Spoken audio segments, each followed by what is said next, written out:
مسلمان کا کیا عقیدہ نظریہ سوچ ہونی چاہیے کہ اللہ کے سوا کسی سے جب مدد طلب کی جاتی ہے، اس کے بارے میں کیا عقیدہ ہے؟ ہمارا بنیادی اعتبار سے جو نظریہ اور عقیدہ ہے یعنی اہل اسلام کا، وہ یہ ہے کہ حقیقی مددگار ہر معاملے کے اندر یہ رب العزت جل و علا ہے۔ جب بھی ہم کسی سے مدد طلب کرتے ہیں، چاہے انبیاء کرام علیہم السلام سے کر رہے ہوں، چاہے اولیاء سے کر رہے ہوں، اہل بیت اطہار سے کر رہے ہوں، صحابہ کرام علیہم رضوان سے مدد طلب کر رہے ہوں، ان تمام سے مدد طلب کرتے ہوئے چاہے براہ راست ہم ان کو پکاریں یا ان کا وسیلہ رکھ کر ہم اللہ تبارک و تعالی سے سوال کریں، یعنی ان کو وسیلہ بنا کے اللہ کی بارگاہ میں پیش کریں، دونوں صورتوں میں ہمارا نظریہ اور عقیدہ یہ ہے کہ حقیقی اعتبار سے ہم اللہ تبارک و تعالی کی بارگاہ میں ان کا وسیلہ ہی پیش کر رہے ہوتے ہیں۔ حضرت سیدنا ربیعہ رضی اللہ تعالیٰ عنہ نبی پاک صلی اللہ علیہ وسلم کو رات میں وضو کروایا کرتے تھے تہجد کے وقت، تو آپ یہ فرماتے ہیں کہ کنت ابیت، میں رسول پاک صلی اللہ علیہ وسلم کے ساتھ رات گزارتا تھا، یعنی آپ علیہ الصلوۃ والسلام کے لیے پانی تیار رکھتا تھا۔ تو ایک مرتبہ نبی پاک صلی اللہ علیہ وسلم نے ان سے ارشاد فرمایا سل ربیعہ، اے ربیعہ مانگ، یعنی جو مانگنا ہے مانگ لو، دریائے رحمت جوش پہ تھا۔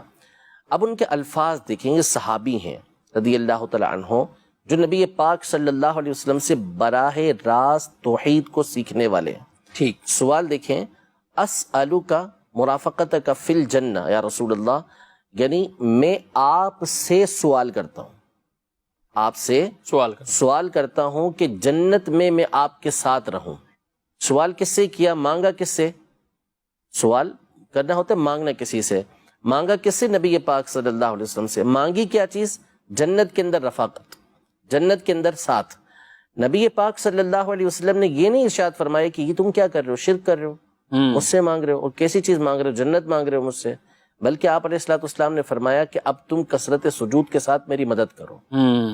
یعنی آپ علیہ الصلوۃ والسلام نے ان کے اس فعل کے اوپر، ان کے اس سوال کے اوپر انکار نہیں فرمایا، بلکہ ان کے اس سوال کو برقرار رکھا، باقی رکھا، اور اس پہ فرمایا کہ اب جنت تو ہو گئی، لیکن کرنا کیا ہے؟ ساتھ ساتھ اب وہ نہیں ہو جانا کہ آپ بے فکرے ہو جائیں، بلکہ اب آپ نے مزید اللہ تبارک و تعالیٰ کی عبادت کرنی ہے، تو کثرت سجود کے ساتھ میری مدد کرو۔ ابو ہریرہ رضی اللہ تعالیٰ عنہ بارگاہ رسالت میں حاضر ہوتے ہیں اور حاضر ہو کر عرض کرتے ہیں کہ یا رسول اللہ انی سمعت منک حدیثا کثیرا انسا، کہ یا رسول اللہ میں آپ سے بہت ساری حدیثیں سنتا ہوں لیکن پھر میں اس کو بھول جاتا ہوں۔